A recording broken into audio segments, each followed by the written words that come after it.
Hello dear students, कैसे हैं आप। आज हम क्लास 12th का लास्ट चैप्टर कराएंगे, प्रोबेबिलिटी चैप्टर 13।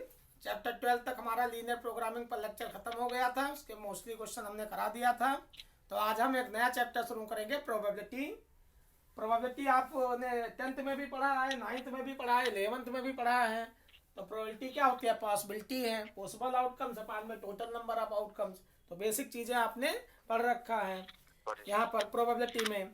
अब यहाँ इक्वली लाइकली इवेंट ये पूछा जाता है, what is equally likely event क्या है। तो आप लिख सकते हो, नोट कर सकते हो कि event are said to be equally likely when none of them can be preferred over the other. ऐसी इवेंट जो मतलब इक्वली लाइकली कब कही जाएगी? None of them can be preferred over the other, जब एक दूसरे के ऊपर ओवर ना करे, ओवरलैप ना करे। जैसे when a card is drawn from A well shuffled pack, any card may appear in the draw so that the 52 different event are equally likely। जैसे एक कार्ड आप 52 कार्ड में से एक कार्ड आप अगर निकालते हो तो बाकी जो रिमेनिंग कार्ड होगा वो कार्ड उसमें मैच नहीं करेगा। हर एक कार्ड एक दूसरे से इक्वली लाइकली डिफरेंट होगा। 52 कार्ड में सब एक दूसरे के मतलब क्या होंगे? एक दूसरे से डिफरेंट होंगे। फेवरेबल इवेंट्स क्या हैं? ये सब बेसिक कंसेप्ट हैं, तो इसको आप नोट कर सकते हो। फेवरेबल इवेंट्स क्या होती हैं? The event which the events which entail the happening of an event are said to be favorable to an event। जैसे आपका एक मतलब कॉइन को आप टॉस करते हो तो one tail in a throw of two coins, जैसे ये फेवरेबल इवेंट हो गया। एक कॉइन को आप टॉस करोगे, ये बेसिक चीजें हैं। एक कॉइन को आप अगर टॉस करते हो तो या तो हेड आएगा या टेल आएगा। ये आपका टोटल सैंपल पॉइंट हो गया 2 की पावर 1। ठीक, एक कॉइन को 2 बार टॉस करोगे तो एच एच आ सकता है, एच टी आ सकता है, टी एच आ सकता है, टी टी आ सकता है। मीन्स 2 की पावर 2। तो पॉसिबल आउटकम्स कितना हो गए? 2 की पावर 2 4 हो जाएंगे। समझ में आया?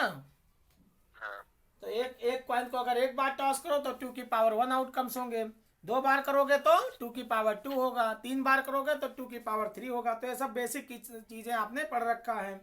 तो फेवरेबल इवेंट्स क्या होती हैं आप नोट कर सकते हो। The events which entail the happening of an event are said to be favorable to an event, जो हो सकती है। जैसे the favorable event to get one head and one tail in a throw of 2 coins। अब एक coin को आप toss करोगे तो 1 हेड और 1 टेल आएगा। एक कॉइन को आपने 2 बार टॉस किया तो हेड टेल टेल हेड, तो एक टेल एक हेड आने की क्या होगा? फेवरेबल केसेस होगा, फेवरेबल इवेंट होगी। Mutually exclusive event. Mutually exclusive event क्या होती हैं? तो events are said to be mutually exclusive when no two of them can occur simultaneously, मतलब दो एक साथ ना आए तो उसको म्यूचुअली एक्सक्लूसिव इवेंट कहा जाता है। जैसे एक कॉइन को आप टॉस करोगे तो अगर हेड आ जाएगा तो टेल नहीं आएगा, अगर टेल आ जाएगा तो हेड नहीं आएगा।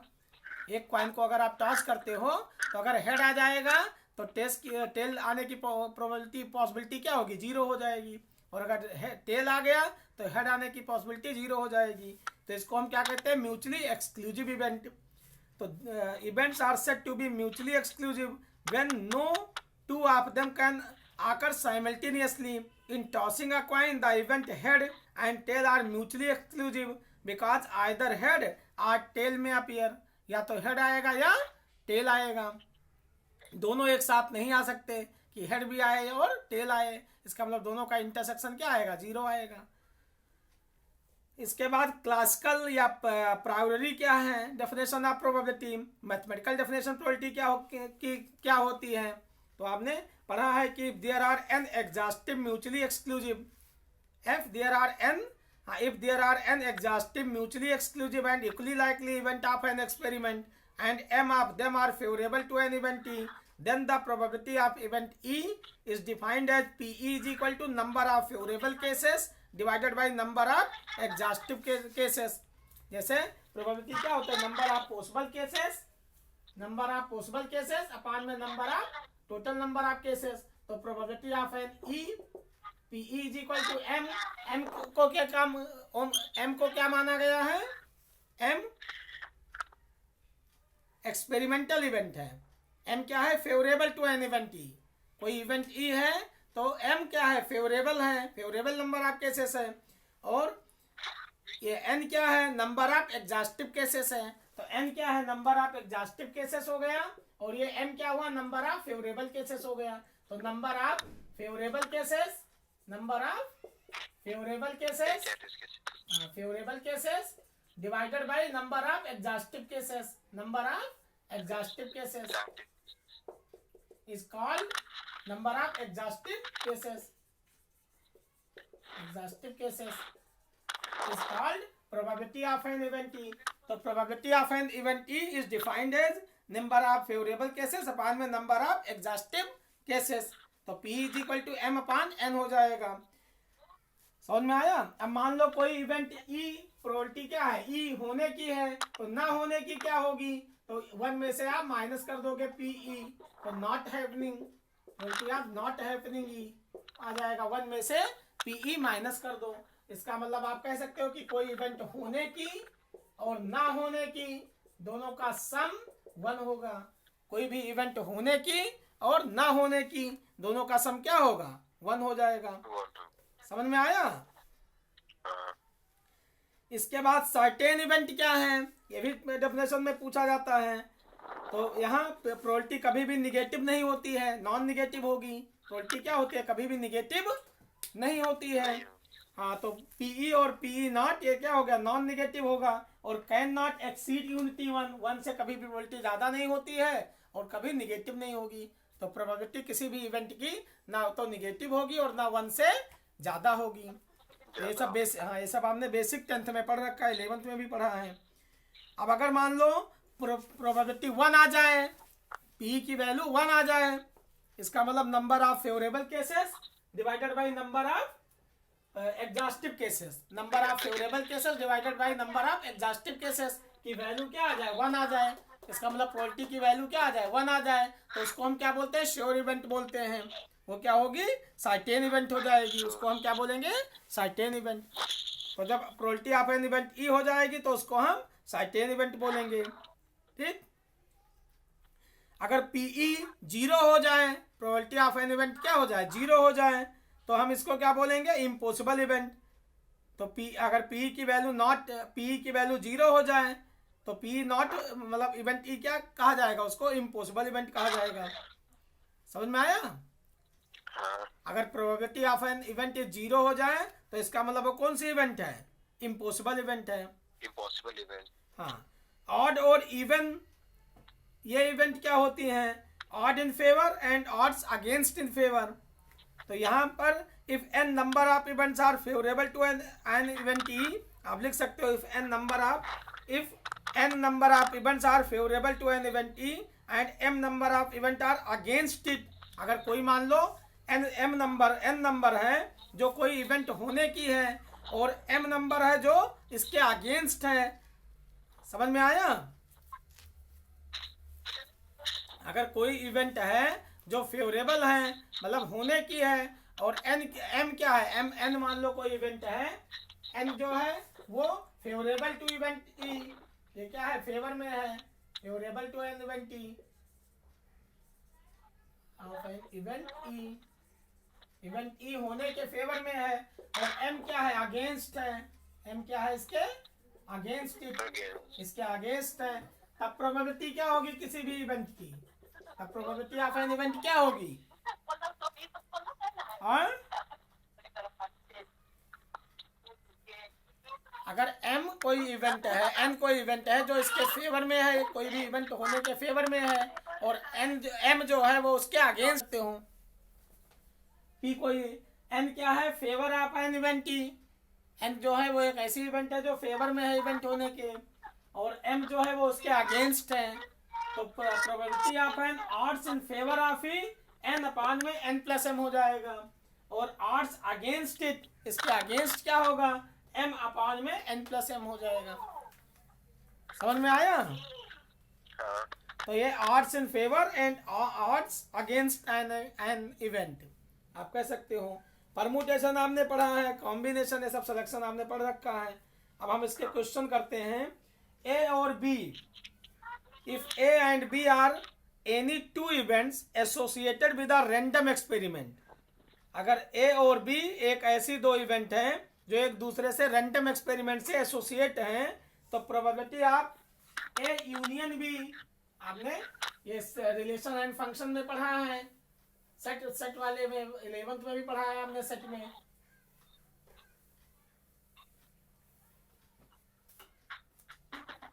If A and B are any two events associated with a random experiment, then probability of A union B is equal to PA plus में PB, PA प्लस में PB माइनस में PA intersection B। ये formula होता है, PA union B is equal to PA plus PB minus में PA intersection B।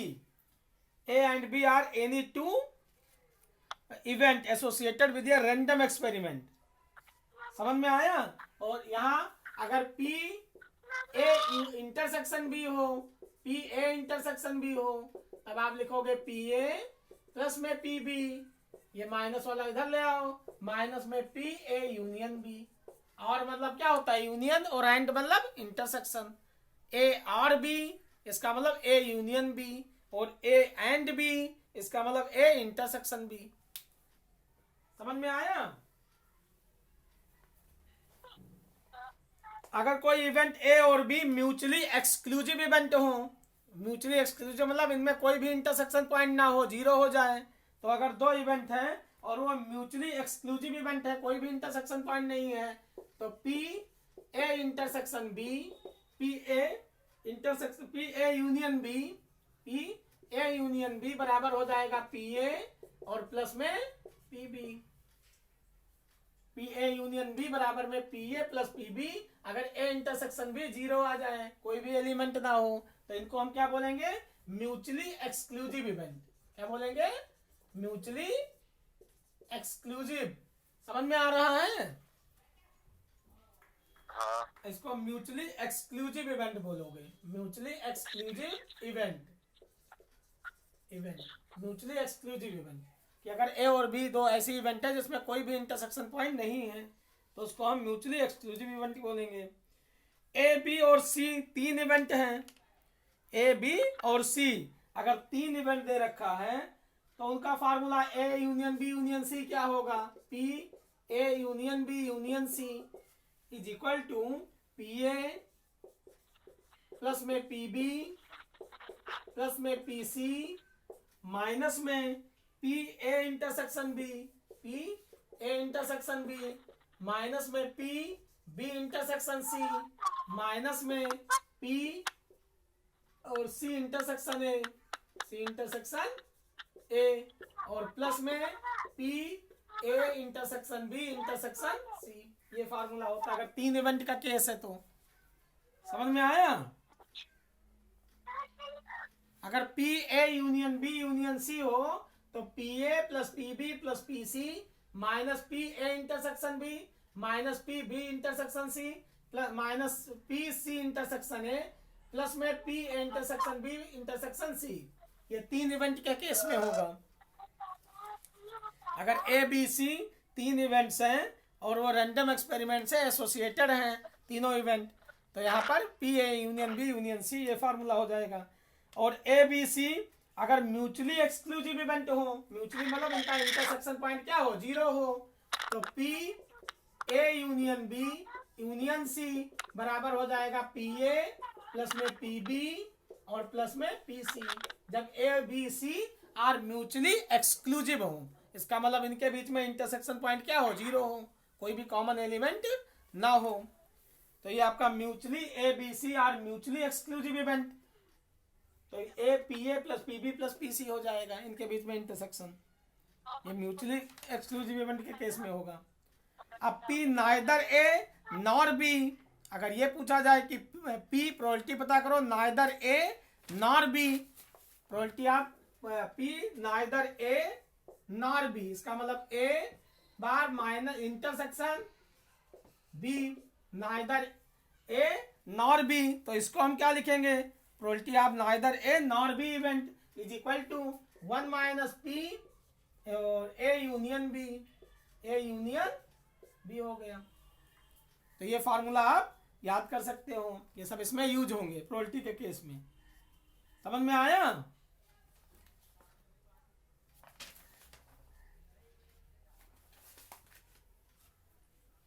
अब dependent और independent event क्या होती हैं? डिपेंडेंट इवेंट क्या होते हैं कि आप कोई भी कार्ड, आप कोई चीज़ ले रहे हो और जो आप बाकी रिमेनिंग चीज़ें हैं वो अफेक्टेड हो जाएं, दूसरी इवेंट अफेक्टेड हो जाए पहली इवेंट करने से, तो इसका मतलब वो डिपेंडेंट है। जैसे मान लो आपने एक कार्ड को ड्रॉ कर लिया, 52 पास 52 कार्ड्स होता है डेक ऑफ 52 कार्ड्स में से एक कार्ड आपने ड्रॉ कर लिया और उसको रिप्लेस नहीं किया, तो जब दूसरा कार्ड निकालोगे तो जो पहला ड्रॉ है उससे वो जो सेकंड कार्ड होगा वो क्या होगा, सेकंड कार्ड जब ड्रॉ करोगे तो अफेक्टेड होगा। आपने एक कार्ड ड्रॉ किया तो 51 बचा, आपने रिप्लेस नहीं किया तो 51 कार्ड्स में से कोई कार्ड ड्रॉ करोगे तो वो अफेक्टेड होगा पहले ड्रॉ के हिसाब से, तो ये डिपेंडेंट हो गया। इंडिपेंडेंट में क्या होता है, एक कार्ड आपने ड्रॉ किया और उसको रिप्लेस कर दिया, फिर से 52 के कार्ड्स हैं, अब दूसरा कार्ड आप निकाल लो, कोई फर्क नहीं पड़ेगा इवेंट पर, प्रीवियस ड्रॉ पर कोई फर्क नहीं पड़ेगा, आपने रिप्लेस कर दिया। 52 कार्ड थे और आपने एक कार्ड निकाला, उसके बाद रिप्लेस कर दिया, फिर से उसी में गड्डी में रख दिया, तो 52 के 52 ही कार्ड रह गए। दूसरा कार्ड आप ड्रॉ करो तो पहले ड्रॉ से कोई अफेक्टेड नहीं होगा, तो उसको हम क्या बोलेंगे, ये आपका क्या है, इंडिपेंडेंट है। समझ में आया? तो इंडिपेंडेंट इवेंट क्या होती है कि जब आप कोई चीज, डिपेंडेंट इवेंट क्या है कि डिपेंड हो, दूसरे ड्रॉ में डिपेंड हो। जैसे एक कार्ड आपने खींच लिया, उसके बाद आपने रिप्लेस नहीं किया, तो जब दूसरा ड्रॉ आप दूसरा कार्ड खींचोगे तो 51 में से आपको खींचना पड़ेगा, क्योंकि एक तो पहले से आपने रख रखा है, तो वो डिपेंडेंट हो गया। इंडिपेंडेंट मतलब क्या हुआ कि हमने कार्ड निकाला, फिर से रख दिया, फिर दूसरा कार्ड आपने ड्रॉ किया, तो कोई भी प्रीवियस ड्रॉ पर डिपेंड नहीं है, तो इंडिपेंडेंट हो जाएगा वो। समझ में आया? तो डिपेंडेंट और इंडिपेंडेंट इवेंट, तो आप इसको डेफिनेशन के फॉर्म में लिख सकते हो, 2 or more events are said to be independent if the happening or non-happening of any one of them does not depend, is not affected by the happening or non-happening of any other. Dependent event are those in which the occurrence or non-occurrence of one event in any one trial affect the probability of the other event in other trials. दूसरे trials में affect करें तो उसको हम dependent बोलेंगे। एक card आपने draw किया और आपने रिप्लेस नहीं किया, तो आप दूसरा जब कार्ड खींचोगे, निकालोगे, ड्रॉ करोगे, तो पहले कार्ड पर वो डिपेंड हो जाएगा, क्योंकि अब 51 में से आपको लेना पड़ेगा, पहले 52 कार्ड थे, 52 कार्ड्स थे, तो ये डिपेंडेंट इवेंट हो गई। आपने कार्ड निकाला, उसके बाद आपने रिप्लेस कर दिया, फिर आपने एक कार्ड ड्रॉ किया, तो पहले ड्रॉ पर कोई इफेक्ट नहीं होगा, क्योंकि जितने कार्ड हैं पहले थे उतने ही अब भी रहे, तो प्रीवियस ड्रॉ पर डिपेंड नहीं होगा, तो इंडिपेंडेंट हो जाएगा। समझ में आया?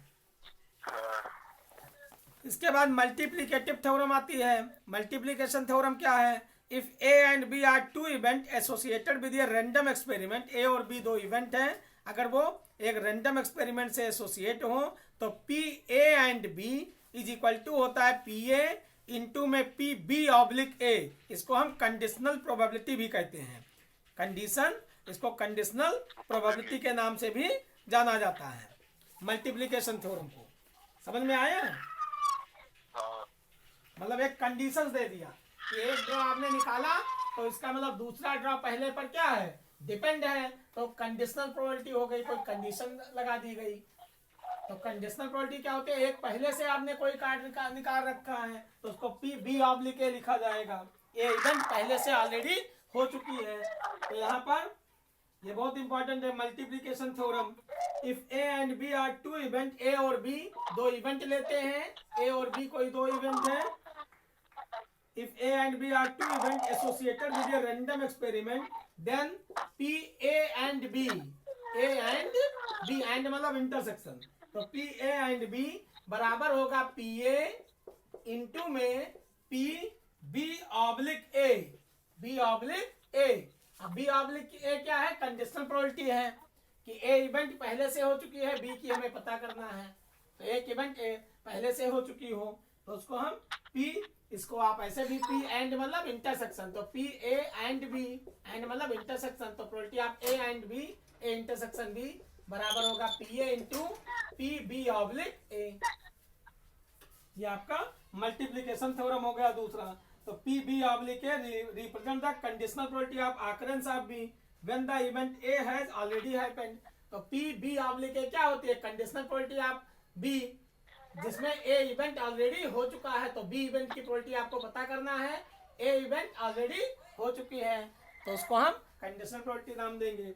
सेकंड में if A and B are independent event, ये क्या है, एक दूसरे से एसोसिएटेड हैं, A and B are associated to each other, एक दूसरे से एसोसिएटेड हैं। सेकंड केस में if A and B are independent event, अगर ए और बी दो इवेंट हैं जो एक दूसरे पर इंडिपेंडेंट हैं, ए बी दो इवेंट हैं और ये एक दूसरे पर क्या है, इंडिपेंडेंट है, डिपेंडेंट नहीं है, इंडिपेंडेंट है, तो तब क्या होगा, with random experiment then P and B, तो probability of A and B is equal to P A into P B हो जाएगा, P A into P B. जब ए और बी दो इवेंट होगी और जो क्या होगी, इसमें क्या था, ए एंड बी दो इवेंट हैं और एक दूसरे से एसोसिएटेड थी, एक दूसरे से जुड़ी हुई थी। यहाँ क्या है, एक दूसरे से इंडिपेंडेंट है, ए और बी दो इवेंट हैं जो एक दूसरे से इंडिपेंडेंट है, कोई फर्क नहीं, मतलब डिपेंड नहीं है, तब probability of A and B is equal to P A into P B होगी, दोनों को मल्टीप्लाई कर देंगे, इसका मतलब पी ए एंड बी मतलब इंटरसेक्शन, तो पी ए इंटरसेक्शन बी बराबर होगा पी ए इंटू में पी बी के। तो इसको हम मल्टीप्लीकेशन थ्योरम ऑफ प्रोबेबिलिटी के नाम से जानते हैं, मल्टीप्लीकेशन थ्योरम ऑफ प्रोबेबिलिटी। समझ में आया? तो ये मल्टीप्लीकेशन थ्योरम दो हो गई, एक तो ये एक ये। तो A and B are associated to each other, let A and B are two event which is associated to each other, then P A and B means P A intersection B बराबर P A into P B oblique A, तो B oblique A is known as conditional probability of B, conditional probability of B where A event already happen occurrence, A event पहले से हो चुकी है, B event की probability हमें पता करना है जिसमें A पहले से हो चुकी है, तो इसको हम कंडीशनल प्रोबेबिलिटी के नाम देंगे, P B oblique A को। समझ में आया? अब यहाँ addition theorem for independent event, addition theorem क्या होती है, इसको आप कह सकते हो जो इंडिपेंडेंट इवेंट होती है, तो the probability of simultaneous occurrence of two event is equal to the product of their probability, दोनों प्रोबेबिलिटीज को मल्टीप्लाई कर दोगे, product of their probabilities, multiplication theorem है ये। Addition theorem for independent event, addition theorem क्या होती है, तो यहाँ पर P A यूनियन B, मान लो A B C कोई इंडिपेंडेंट इवेंट है associated with random experiment, A B C तीन इवेंट ले लिया गया। अब की बार एडिशन थ्योरम देखते हैं इंडिपेंडेंट केसेस का, तो probability of A union A और B और C is equal to 1 minus probability of A not happening A, not happening B और नॉट हैपनिंग C, ये फार्मूला हो जाएगा। तो P अगर ए और बी, ए बी सी तीन इवेंट है और तीनों एक दूसरे से क्या है, इंडिपेंडेंट है, तो ए और बी और सी बराबर 1 minus P A not, P B not और पी सी नॉट, ये फार्मूला होता है। समझ में आया? इसका मतलब प्रोबेबिलिटी आप तीनों का अगर यूनियन निकालोगे, A union B union C, और मतलब यूनियन, तो 1 minus P A not into P B not, not happening B और नॉट हैपनिंग सी इवेंट, ये फार्मूला, इसको हम एडिशन थ्योरम ऑफ प्रोबेबिलिटी बोलेंगे, एडिशन थ्योरम है, और ये दोनों क्या है, मल्टीप्लिकेशन थ्योरम है, प्रोबेबिलिटी की ये मल्टीप्लिकेशन थ्योरम होंगी दोनों, और ये क्या है, addition theorem on probability, addition theorem है। समझ में आया? तो ये addition theorem for independent event, addition theorem for independent event है, और ये क्या है, multiplication theorem of independent event. ये समझ में आया?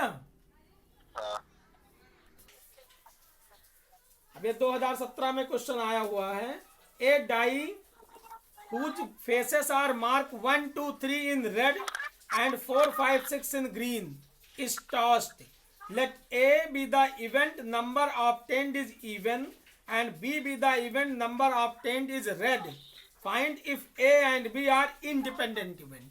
ये आपका ऑल इंडिया में 2 नंबर्स का आया है, दिल्ली के सेट में 2017 में। A die whose faces are marked, एक डाइस है जिसके फेसेस पर 1 2 3 रेड कलर के 1 2 3 मार्क किया गया, एंड 4 5 6 ग्रीन में मार्क किया गया। Let A be the event number obtained is even, अब ए एक ऐसी इवेंट है जो नंबर ऑफ मतलब इवन नंबर को शो कर रही है, and B be the event number obtained is red, और बी एक ऐसी इवेंट है जो रेड नंबर को शो कर रही है।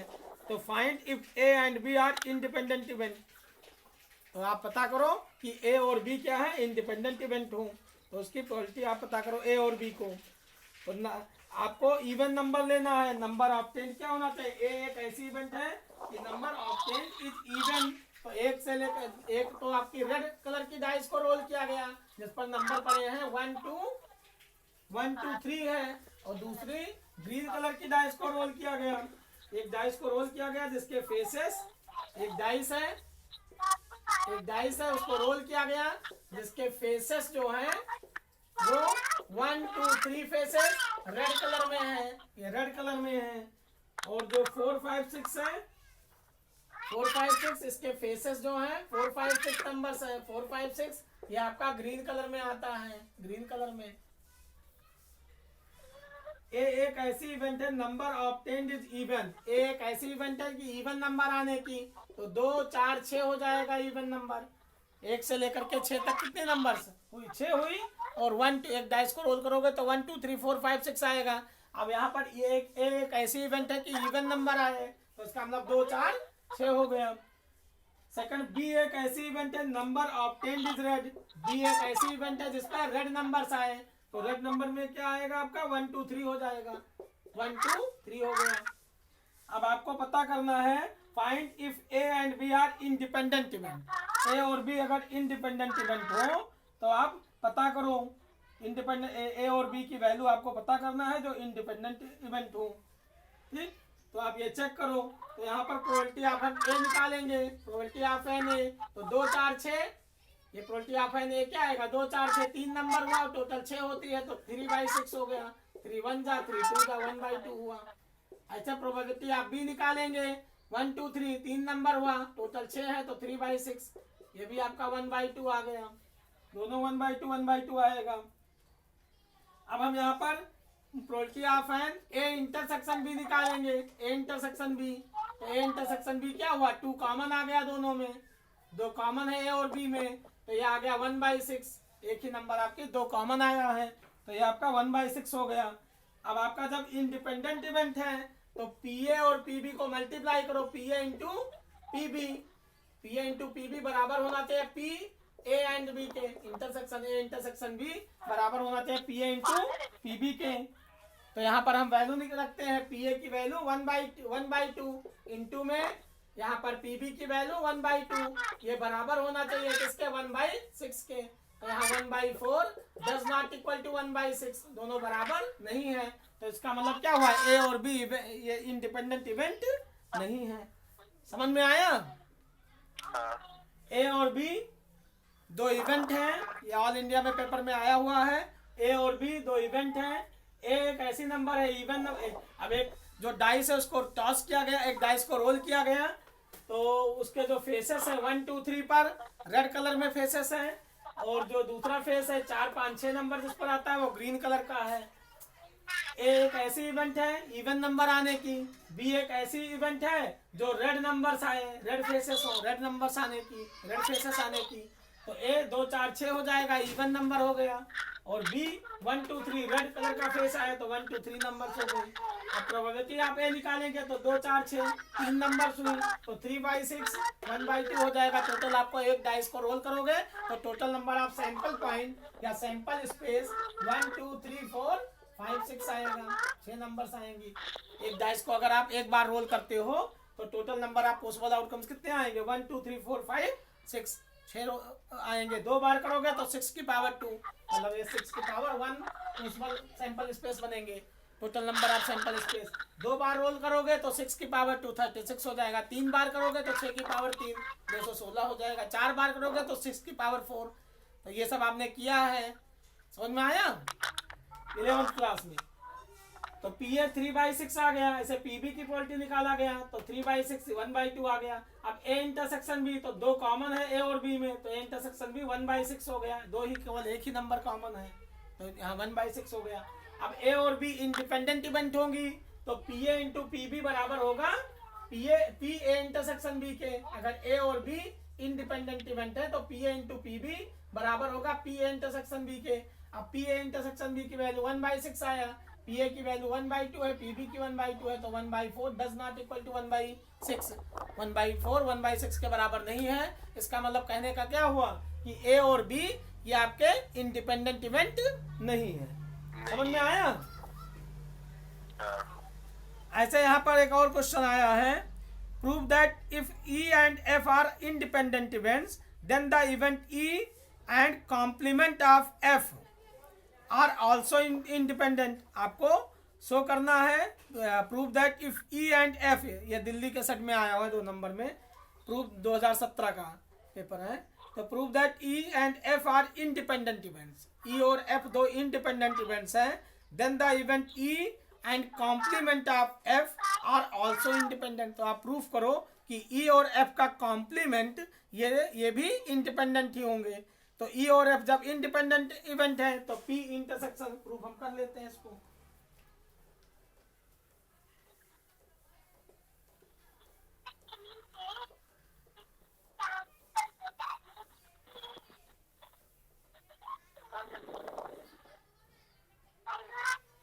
ई और एफ दो क्या है, इंडिपेंडेंट इवेंट है, इंडिपेंडेंट इवेंट है ई और एफ। इंडिपेंडेंट इवेंट मतलब क्या हुआ कि पीई इंटू में पी एफ बराबर होगा पी ई इंटरसेक्शन एफ के। अगर ई और एफ इंडिपेंडेंट है तो मल्टीप्लीकेशन रूल क्या कहता है कि पी इंटू पी एफ बराबर होगा P intersection F. Multiplication property मैंने आपको बता दिया, multiplication rule, multiplication theorem on probability दोनों। तो यहाँ पर P E into P F बराबर होगा पी ई इंटरसेक्शन एफ के। अगर ई और एफ इंडिपेंडेंट है, एक दूसरे पर डिपेंड नहीं है। इंडिपेंडेंट इवेंट समझ में आया? इंडिपेंडेंट और डिपेंडेंट इवेंट क्या होती है ये बता दिया आपको। डिपेंडेंट मतलब क्या होता है कि एक कार्ड आप, जैसे 52 कार्ड है, एक कार्ड आप निकाल लोगे और आप रिप्लेस ना करो तो रिमेनिंग 51 कार्ड बचेगा। अब जब आप दूसरा कार्ड निकालने जाओगे, दूसरा कार्ड निकालोगे तो पहला जो आपने निकाल रखा उसको रिप्लेस नहीं किया तो वो अफेक्टेड हो गया। इसका मतलब क्या है, वो डिपेंडेंट है। और आपने एक कार्ड निकाला उसके बाद रिप्लेस कर दिया, रख दिया उसी में, जब रख दिया तो दूसरा कार्ड आप जब ड्रॉ करोगे तो कोई भी फर्क नहीं पड़ेगा, तो वो क्या है, आपके इंडिपेंडेंट इवेंट है। समझ में आया? तो इंडिपेंडेंट और डिपेंडेंट इवेंट आपको मैंने बताया था, वही चीज इसमें डेफिनेशन में भी आपको बता दिया। डेफिनेशन आप लिख भी सकते हो कि डिपेंडेंट इवेंट क्या होती हैं। तो dependent event are those in which the occurrence or non occurrence of one event in any one dependent event are those in which the occurrence or non in any one trial affect the probability of other event। ठीक, other trials में दूसरे event को affect करें, वो आपकी dependent हो गई। और इनडिपेंडेंट में क्या होता है, वो अफेक्ट नहीं करती है, एक दूसरी इवेंट दूसरे में अफेक्ट नहीं करेगी। समझ में आया?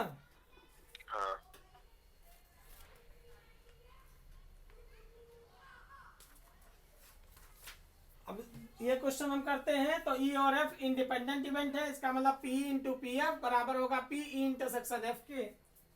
फिर कहा गया है then the event E and complement of F, E और कॉम्प्लीमेंट ऑफ एफ ये भी इंडिपेंडेंट होगी, आप प्रूफ करो।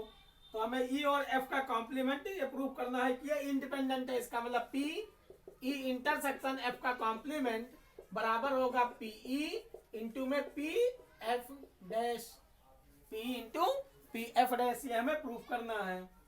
तो यहाँ पर हम इसको लिख सकते हैं कि probability of E intersection F का कॉम्प्लीमेंट बराबर होता है पीई माइनस में पी ई इंटरसेक्शन एफ,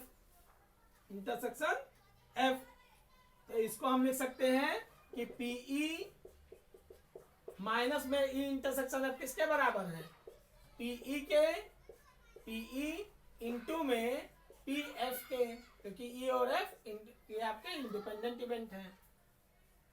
अब इसको हम क्या लिखेंगे, पी कॉमन ले सकते हैं, पी दोनों में कॉमन ले लो तो 1 माइनस पी एफ हो जाएगा। अब 1 में से पी एफ को माइनस करोगे तो ये आ गया पीई इंटरसेक्शन पी एफ का कॉम्प्लीमेंट।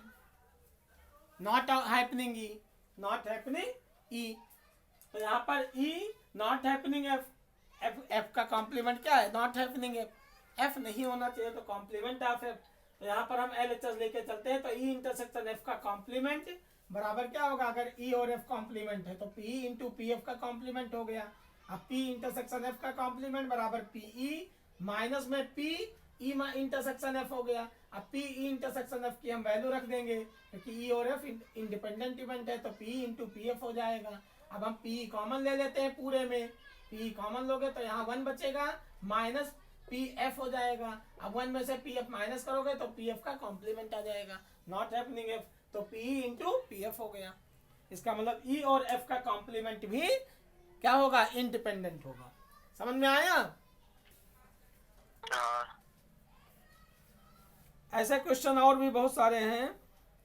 क्वेश्चन एक ये आया है 4 नंबर का, in a school there are 1000 students out of which 430 are girls. एक स्कूल में 1000 बच्चे हैं, out of which 430 are girls, जिसमें से 430 गर्ल्स हैं। It is known that out of 430 10% of the girls study in class 12th।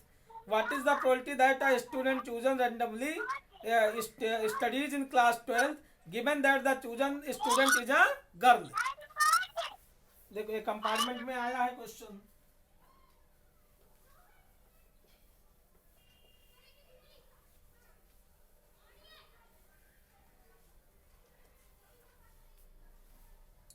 In a school there are 1000 students. एक school में 1000 students हैं, 1000 स्टूडेंट्स है टोटल एक स्कूल में, जिसमें से 430 are girls, out of which 430 girls हैं। 1000 में से 430 क्या है, गर्ल्स हैं, गर्ल्स की नंबर्स हैं। ठीक, it is known that out of 430 430 में से 10% of girls study in class 12th। ये 400 क्या नाम है, 1000 टोटल स्टूडेंट्स हैं, जिसमें से 430 गर्ल्स हैं। तो बॉयज कितने हुए, 1000 में से 430 माइनस कर दोगे तो 570 हो जाएंगे, 570 बॉयज हो गए, 570 बॉयज हो गए और 430 गर्ल्स हैं। अब 430 गर्ल्स में से 10% जो गर्ल्स हैं, इसका 10%, 430 का 10% ऑफ 430, ये क्लास 12th में पढ़ रही हैं गर्ल्स। इसका मतलब 43 गर्ल्स हो गई, 43 गर्ल्स जो हैं वो कहाँ पढ़ रही हैं, क्लास 12th में, क्लास 12th में पढ़ रही हैं। 430 का 10%, इसका मतलब 43 गर्ल्स जो हैं वो क्लास 12th में पढ़ रही हैं। What is the probability that a student chosen randomly studies in class 12 given that the chosen student is a girl? तो इसकी प्रोबेबिलिटी क्या होगी कि अगर एक गर्ल्स को, एक स्टूडेंट को चूज किया जाए क्लास 12 के, तो वो जो लड़की सेलेक्ट की गई है वो गर्ल्स हो। 430 में से अगर आप क्लास 12 के बच्चों को आप सेलेक्ट कर रहे हो, जिसमें बॉयज भी हैं गर्ल्स भी हैं, ठीक, तो आप यहाँ पर एक मतलब स्टूडेंट्स को आप सेलेक्ट कर रहे हो टोटल में से, तो आप वो उसकी प्रोबेबिलिटी क्या होगी कि वो जो सेलेक्टेड जो आपने सेलेक्ट किया है वो गर्ल्स हो, ये आपको फाइंड आउट करना है। तो what is the probability that a student chosen randomly studies in class 12, class 12 के एक बच्चे को आपको रैंडमली सेलेक्ट करना है, given that the chosen student is a girl. तो जो ली गई लड़की है, जो सेलेक्टेड लड़की है वो गर्ल्स हो। तो हम मानते हैं, यहाँ सपोज करोगे let A denote the event of the student chosen randomly in class 12। A एक ऐसा है, इस मतलब इवेंट है जो क्लास 12 के बच्चों को सेलेक्ट किया गया, क्लास 12 के बच्चों को एक ऐसी इवेंट है, ये क्या है, सिलेक्शन है, इवेंट है जो क्लास 12 के बच्चों में से एक बच्चे को चूज किया गया। और बी एक ऐसी इवेंट है, बी एक ऐसी इवेंट है कि जो प्रोबेबिलिटी है, जो चूजन स्टूडेंट है वो गर्ल है, चूजन स्टूडेंट क्या है, गर्ल है, ये आप मान के चलोगे, चूजन स्टूडेंट्स गर्ल, ये आप बी को मानोगे। ए आपका क्लास 12 का एक स्टूडेंट सेलेक्ट किया गया और बी क्या है, चूजन स्टूडेंट एक गर्ल है। तो प्रोबेबिलिटी ऑफ बी टोटल कितने 430 हैं गर्ल्स, और अपान में टोटल 1000 है, तो 430 अपान 1000 हो जाएगा, गर्ल्स की प्रोबेबिलिटी हो गई। अब A intersection B, probability of A intersection B क्या होगा कि 400, ये जो 430 है उसका 10% क्या है, 10% गर्ल्स हैं जो 12th में पढ़ रही हैं, तो यहाँ पर लिखोगे 10% ऑफ 430, 10% ऑफ 430 डिवाइडेड बाई 1000, 1000 में से 10% जो है वो कहाँ पड़ रहे हैं, इसका मतलब 43 अपान में 1000 हो जाएगा। A intersection B. अब आपको पता करना है probability of A oblique B, probability of A oblique B, conditional probability of A oblique B. तो यहाँ इसका फार्मूला क्या होगा, P A intersection B upon में पी बी। तो यहाँ नीचे होगा वही नीचे डिवाइड हो जाएगा प्रोबेबिलिटी। तो P A oblique B conditional, इसका मतलब बी इवेंट पहले से हो चुकी है, बी इवेंट पहले ऑलरेडी हो चुकी है। तो probability of A oblique B conditional probability of P A oblique B is equal to P intersection B upon में पी बी। डिवाइड कर लोगे तो पी इंटरसेक्शन बी कितना आ गया 43 अपान में 1000 और डिवाइड में पी बी 430 अपान में 1000, तो 1000 ऊपर आ जाएगा अपान में 430, 1000 से 1000 कट जाएगा, 43 1 जा 43 10 जा, तो 1/10 आ गया। 1/10 मतलब 0.1। यही आपको पता करना था। समझ में आया? ये समझ में आया बेटा? हाँ सर। तो P A oblique B is equal to P A intersection B upon में पी बी। अब यहाँ पर पी ए इंटरसेक्शन बी की वैल्यू रख दोगे। A intersection B 10% of 430 upon में 1000, टोटल 1000 है, जिसमें ए इंटरसेक्शन बी क्या है कि दो गर्ल्स हो, 12th के बच्चे हो और गर्ल्स का सिलेक्शन है। ये ए इंटरसेक्शन बी मतलब ए क्या है, सेलेक्ट 12th में जो बच्चे हैं उनका स्टडी, उनका सिलेक्शन है 1000 में से, और बी क्या है, गर्ल्स का सिलेक्शन है। ऐसे क्वेश्चन एक और आया है दिल्ली के सेट में, a die is thrown again and again until there success are obtained. एक डाइस को आप बार बार ड्रॉ कर रहे हो, बार बार रोल कर रहे हो जब तक 6 ना आ जाए, जब तक 6 ना आ जाए। Find the probability of obtaining the third 6 in the 6th throw of your die. A die is thrown again and again, एक डाइस को आप बार बार मतलब रोल कर रहे हो जब तक 6 ना आ जाए। Find the probability of obtaining the third 6 in the 6th throw. आपने 6 बार उसको फेंका और तीसरे चांसेस में आ गया, 6 बार आपने रोल किया और तीसरे चांसेस में वो आया, तो उसकी प्रोबेबिलिटी क्या होगी। तो यहाँ पर एक क्वेश्चन आपका बाइनोमियल डिस्ट्रीब्यूशन। एक्सरसाइज 13.1 देखो, given that E and F are event such that P E is equal to 0.6 and PF is equal to 0.3 and P intersection F is equal to 0.2. Find PE oblique F and PF oblique E. ये आपको find out करना है। Exercise 13.1 का first question देखो।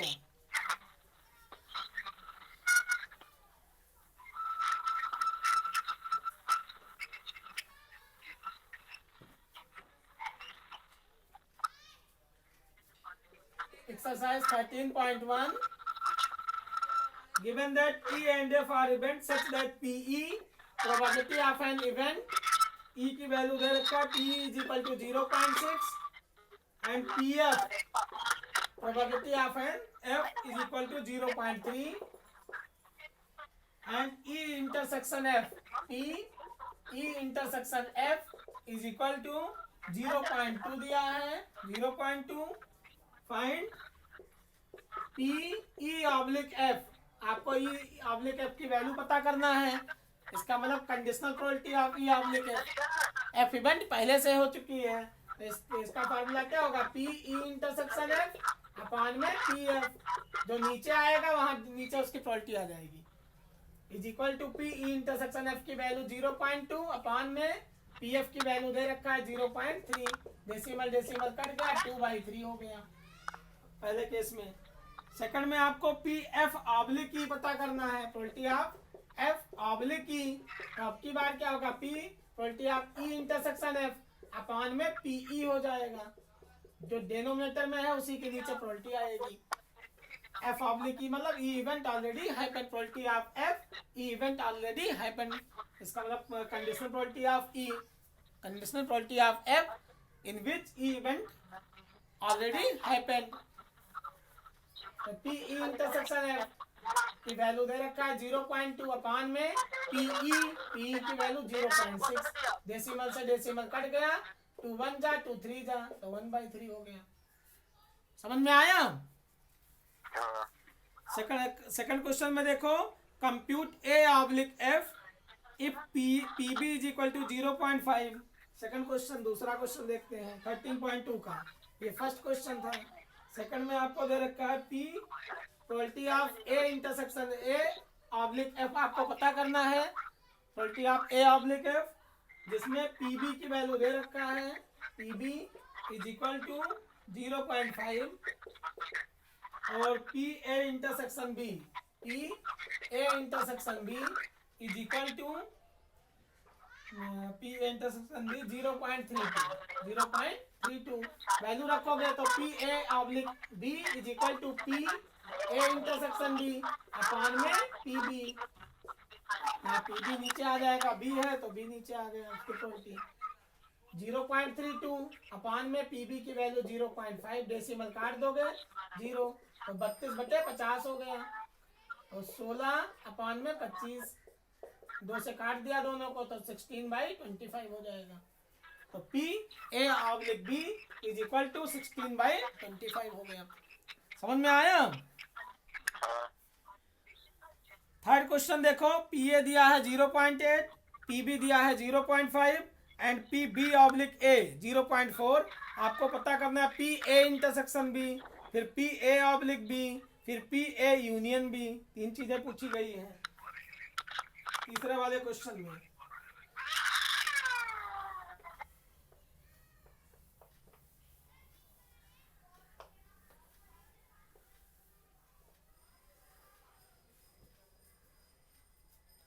Third question देखो, question number 3।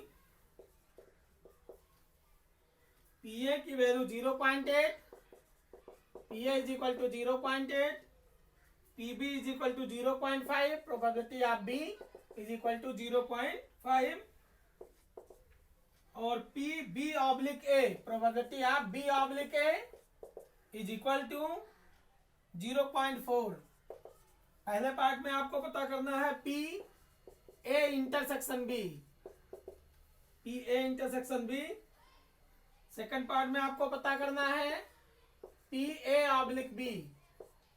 Third part में आपको find out करना है PA union B, PA union B। 3 part है इसके। दिखाई दिया बेटा? दिख रहा है?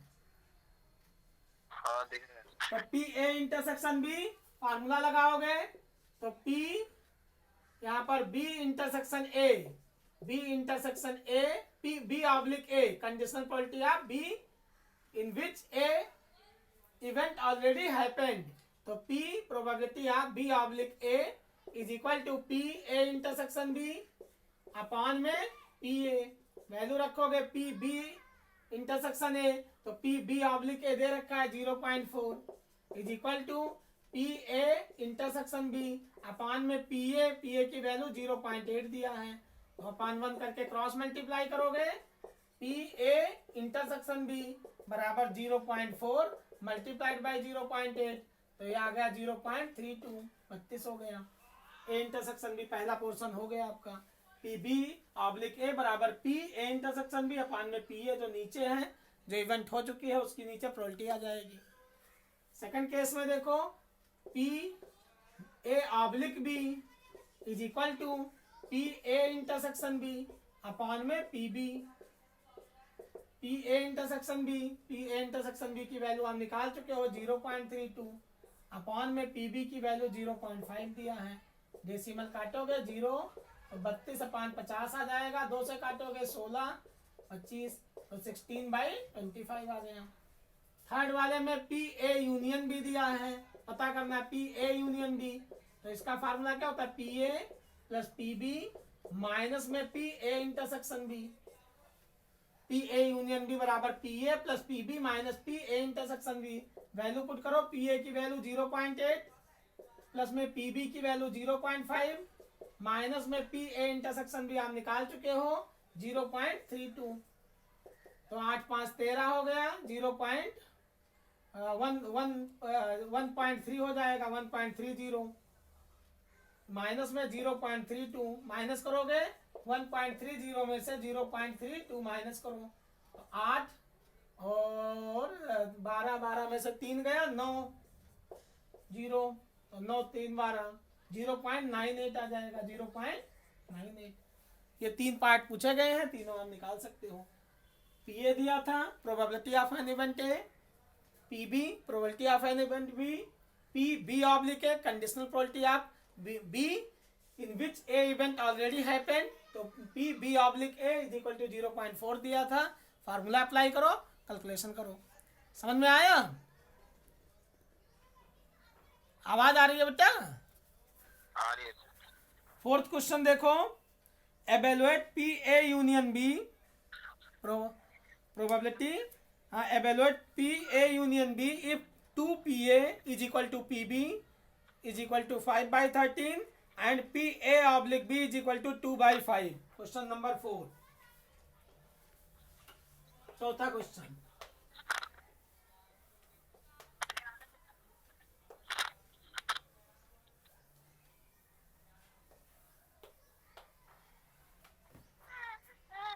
पी ए यूनियन बी आपको फाइंड आउट करना है।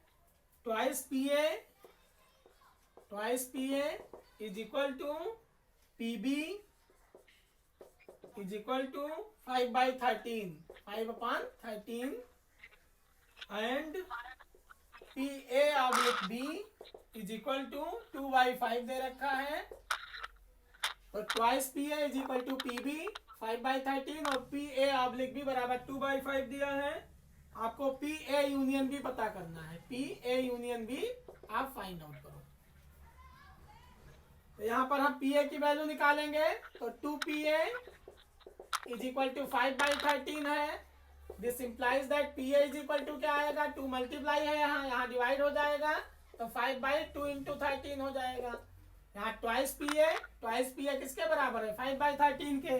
Twice P A is equal to 5/13, तो पी ए बराबर क्या होगा, 2 यहाँ मल्टीप्लाई है तो डिवाइड हो जाएगा, तो 5/26 आ गया ये 5/26। अब आपको P probability of A oblique B पता करना है, तो P A intersection B upon में P B वैल्यू रखो। तो P आपको A यूनियन B लाना है। P A यूनियन B आपको फाइंड आउट करना है। अब P A इंटरसेक्शन B निकालो इसमें, तो P A इंटरसेक्शन B बराबर क्या आएगा, is equal to P A oblique B multiplied by P B।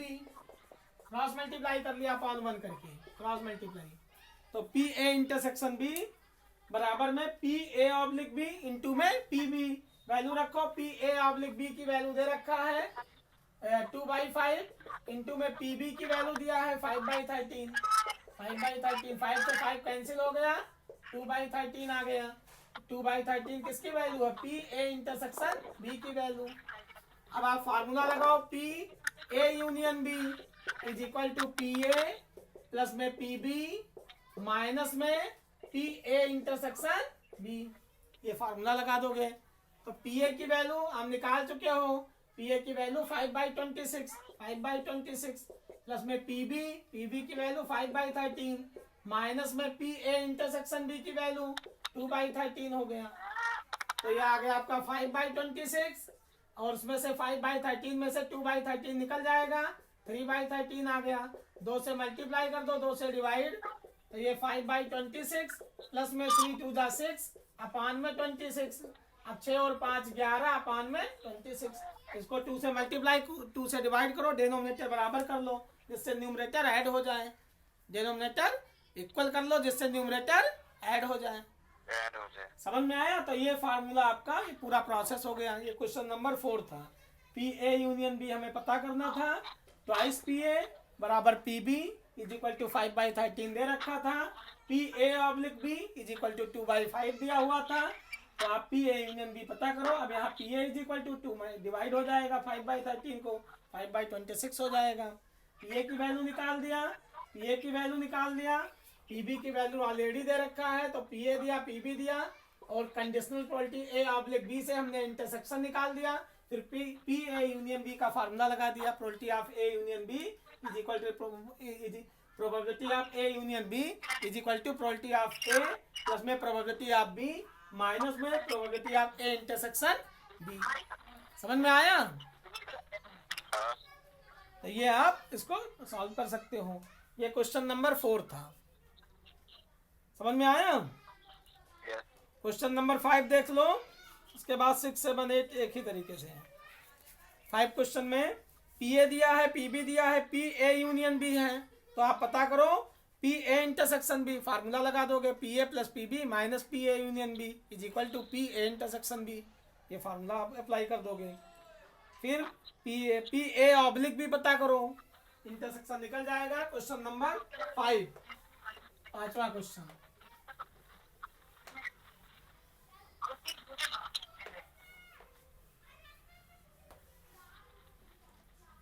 पांचवें तक का देखो, क्वेश्चन नंबर 5 में ये दिया है probability of an event A 6/11, probability of B P B is equal to 5/11 और probability of A union B is equal to 7/11, 7/11। अब आपको पता करना है पी, पहले पार्ट में आपको फाइंड आउट करना है पी ए इंटरसेक्शन बी, ये पता करना है। सेकंड में आपको पता करना है P A oblique B, conditional probability. और थर्ड में पता करना है प्रोबेबिलिटी बी ऑब्लिक ए। ये आपको 3 पार्ट पता करना है। समझ में आया? अब फार्मूला अप्लाई करो पी ए यूनियन बी का। पी ए यूनियन बी बराबर होता है पी ए प्लस में पी बी और माइनस में पी ए इंटरसेक्शन बी। ये फार्मूला लगाओ पी ए, अब यहाँ इंटरसेक्शन इधर लाओगे तो पी ए इंटरसेक्शन बी बराबर पी ए प्लस में पी बी माइनस में पी ए यूनियन बी। ये प्लस था, उधर जाएगा माइनस हो जाएगा। वैल्यू रखोगे आप, पी ए की वैल्यू 6/11, पी बी की वैल्यू 5/11 माइनस में पी ए यूनियन बी की वैल्यू 7/11।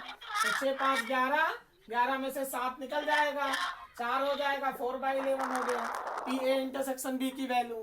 तो आपको ए इंटरसेक्शन बी निकल आया, पहला part P A intersection B बराबर 4/11 हो गया। अब आपको सेकंड पार्ट पता करना है पी ए ऑब्लिक बी। तो पी ए ऑब्लिक बी बराबर होता है P A intersection B upon में पी बी। नीचे आपका कंडीशनल, नीचे प्रोबेबिलिटी आ जाएगा, कंडीशनल प्रोबेबिलिटी है ए ऑब्लिक बी। तो पी ए इंटरसेक्शन बी की वैल्यू आप निकाल चुके हो 4/11। अब इसको डिवाइड करोगे पी बी से तो डिवाइड में 5/11 हो जाएगा, 5/11 क्रॉस मल्टीप्लाई करोगे तो 4/11 इंटू 11/5 हो गया। जब इसको डिविजन्स को मल्टीप्लाई में कन्वर्ट करोगे तो रेसिप्रोकल हो जाएगा, 11 से 11 कट जाएगा तो 4/5 हो गया। ये आपका सेकंड पार्ट हो गया। फिर आपको थर्ड पार्ट में पता करना है प्रोबेबिलिटी बी ऑब्लिक ए। तो बी ऑब्लिक ए बराबर होगा probability A intersection B upon में नीचे पी ए आ जाएगा। अब ए इंटरसेक्शन बी आपका आ चुका था 4/11, इसको डिवाइड करोगे पी ए से 6/11 से। तो इसको जब हम मल्टीप्लाई में कन्वर्ट करेंगे तो 4/11 मल्टीप्लाइड बाई 11/6 हो जाएगा। 11 से 11 कैंसिल हो गया, 4/6। इसको भी हम काट सकते हैं, 2 2 जा 2 3 जा, तो वैल्यू आ गई 2/3। समझ में आया? ये सारे फार्मूला मैंने लिख दिया, पी ए यूनियन बी बराबर P A plus P B minus P A intersection B. फिर वैल्यू रखो, कैलकुलेशन करो। तो ये आपका क्वेश्चन नंबर 4 था। आपको पी बी ऑब्लिक ए पता करना था। A event already happened, probability of conditional probability of B, conditional probability of B in which A event already happened, conditional probability of A in which B event already happened. तो यहाँ formula apply कर दिया गया है। समझ में आया? तो ये क्वेश्चन 5 था आपका। बाकी आपको ट्राई करना है, और भी क्वेश्चन ट्राई करो, फिर नेक्स्ट क्लासेस में कराएंगे।